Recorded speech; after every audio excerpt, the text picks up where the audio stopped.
Nima kutoka kaunti ya Trans Nzoia, Frederick Rono, Kibomet location. Tumesikia vile Minister of Agriculture alivyotupatia notice ya kuuza mahindi yetu. Hatukatai kuuza mahindi, lakini bei ya 4,000 ya NCBB imepitwa na wakati.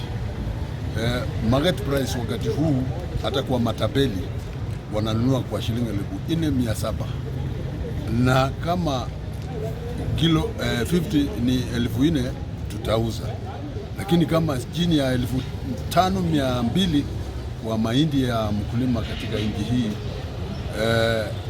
itakuwa ni mzuri kama NCBB wataongeza bei na tutauzia hawa for 5,200.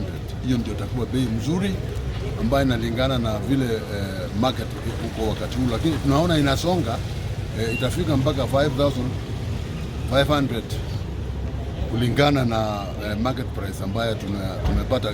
Tukiexport iende kama Southern Sudan tutapata bei, lakini sasa tunapatia waziri kama wiki mbili, 14 days, watu ufafanulie vizuri ni 4,000 ni 50 kilos or 90 kilos.